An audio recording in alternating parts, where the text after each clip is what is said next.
Hello दोस्तों, उम्मीद है आप लोग अच्छे होंगे। आज की कहानी का शीर्षक है संतुष्ट व्यक्ति के लिए उपहार। एक दिन तेनालीराम बड़ी प्रसन्न मुद्रा में दरबार में आए। उन्होंने बहुत अच्छे कपड़े और गहने पहन रखे थे। उन्हें देखकर राजा कृष्णदेव राय बोले, तेनाली क्या बात है, आज तुम बहुत प्रसन्न दिखाई दे रहे हो। तेनाली ने कहा, महाराज कोई खास बात नहीं है। महाराज ने कहा, नहीं तेनाली, आज तुम मुझे कुछ अलग लग रहे हो। वैसे एक बात है, जब तुम मुझे पहली बार मिले थे तब तुम्हारा व्यक्तित्व तो बहुत साधारण था। तेनालीराम बोले, महाराज प्रत्येक व्यक्ति समय के साथ बदलता है, विशेषतः तब जब उसके पास थोड़ा धन आ जाता है।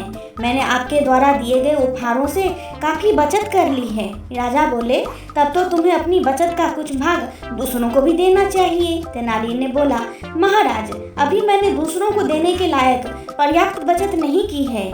यह सुनकर राजा ने तेनालीराम की दान न करने वाली प्रवृत्ति को देखकर उन्हें काफी गुस्सा किया। जब तेनाली को ऐसा लगा कि उनकी बात का राजा बुरा मान गए हैं, तो उन्होंने अपनी गलती स्वीकार करते हुए महाराज कृष्णदेव राय से पूछा, महाराज आप ही बताएं मुझे क्या दान करना चाहिए। महाराज ने कहा, तेनाली तुम एक भव्य घर बनवाओ और उसे दान दो, इससे तुम्हें प्रसन्नता होगी। तेनालीराम ने राजा की बात मान ली। अगले कुछ माह तक वह एक भव्य मकान बनवाने में व्यस्त हो गए। जब वह सुंदर मकान बनकर तैयार हो गया तो तेनालीराम ने मकान के ऊपर एक तख्ती टंगवा दी, जिस पर लिखा था, यह घर उस व्यक्ति को दिया जाएगा जो अपने जीवन में मात्र उतने ही धन से संतोषी हो जाता है जितना उसके पास है।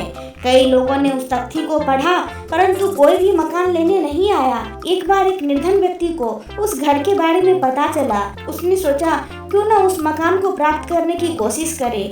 यह सोचकर वह तेनाली के घर पहुंचा। उसने बाहर लगी तख्ती को बार बार पढ़ा। उसने सोचा कि लोग कितने मूर्ख हैं जो इस मकान को लेने तक नहीं आ रहे हैं। वह घर में गया और बोला, श्रीमान तेनालीराम, मैंने घर के बाहर टंगी तख्ती को पढ़ा है।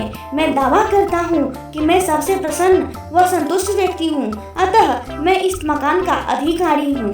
इस पर तेनालीराम हंसने लगे और बोले, यदि इस घर के बिना भी तुम प्रसन्न और संतुष्ट हो तो फिर तुम्हें इस घर की आवश्यकता क्यों पड़ रही है? और यदि तुम्हें आवश्यकता है तो फिर तुम्हारा दावा गलत है, क्योंकि अगर जो कुछ तुम्हारे पास है तुम उसमें संतुष्ट हो तो तुम इसे क्यों मांगोगे? निर्धन व्यक्ति को अपनी भूल का आभास हो गया। उसके बाद उस मकान को मांगने के लिए कोई नहीं आया।